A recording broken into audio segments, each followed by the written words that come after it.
અંદર તમે જો પાંડવો થયા, પાંડવો પણ જો 9 કરોડ ને પામ્યા, આ બાજુને પામ્યા. એટલે કીધું છે કે ધર્મ કરીને ધર્મ વિના નહીં તરીએ. અને કળિયુગની અંદર એવું બતાવ્યું છે કે બલિ રાજા 12 કરોડ. આ 33 કરોડ દેવ થઈનો મેળો છે. જેને આ જવાડે ચાલ્યા છે, આ જવાડું કોક જુદું છે સાહેબ.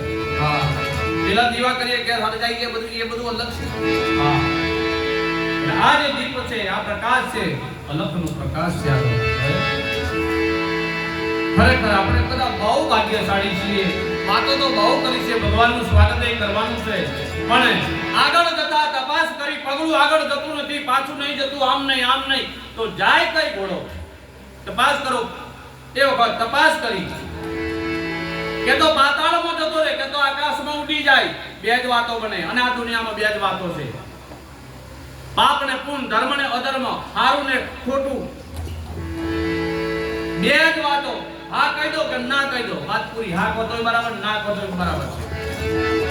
બે જ વાતો, રસ્તા બે જ છે.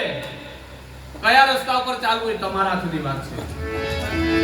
ને તો સંતો તો જગાડે છે, ઢોલ વગાડી જગત જાગો. પણ તમારું જિજ્ઞાસા આરત ન જાગે સાહેબ, ત્યાં સુધી ભેડ ન પડે. ના છેલ્લો અવતાર દેવને દુર્લભ મનખા દેજેની આશા કરે એવો પરમપિતા પરમાત્માએ આ મનુષ્ય અવતાર આપ્યો. ભગવાને જાગવાની જરૂર છે. જાગ જીવરડા ભવસાગરના કોઠે આવેલો આ નાવ ડૂબે છે. આ નાવ ડૂબી ના જાય પછી ધ્યાન રાખવાનું સાહેબ. ભગવાનનું ભજન કરી લેવાનું, સ્મરણ કરી લેવાનું. અને આ પિંડ શરીરને તારવું હોય તો સેવા, સ્મરણ ને ધ્યાન ત્રણની જરૂર છે. જ્ઞાન, કર્મ અને ભક્તિ. ચોથું પદ શરણાગતિ. આની જરૂર છે. ને કે કઈ ગયેલા હતા, કઈ નહીં, શું લાયા હતા, કશું નહીં. પણ બેહો ને ગરમી જવામાં કઈ લાગે બેહો. હા, આજે ઘાટ આવ્યો છે. આ તો કે છે અનુપમ છે, નહીં હા. એ વખત જ્યારે સગર રાજા યજ્ઞ કર્યો અને એ વખત તપાસ કરી, પાતાળની અંદર ગયા. ટૂંકમાં વાત કરીએ. અને પાતાળમાં ગયા હતા તો કપિલ મુનિ ભગવાનનો આશ્રમ ધ્યાનમાં બેઠા છે. સગર રાજા દીકરાઓએ, સગર રાજાના દીકરાઓએ તપ તોડાઈ દીધું.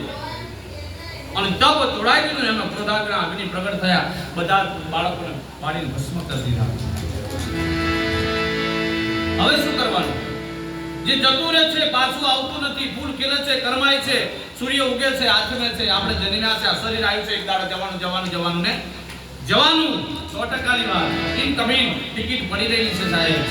પણ જીવતા જો આવડે તો જીવનમાં લહેર છે, ન જીવતો આવડે સમજી લેવાનું ચારે બાજુ ઝેર છે. પણ જો જીવતો આવડે ને ખરેખર લહેર છે. બોલો આ વણા મોટી લહેર કઈ પણ આ જ લહેર, બીજી કઈ લહેર? એમ સંતો જગાડે છે, જાગો. જાગવાની જરૂર છે બાપ.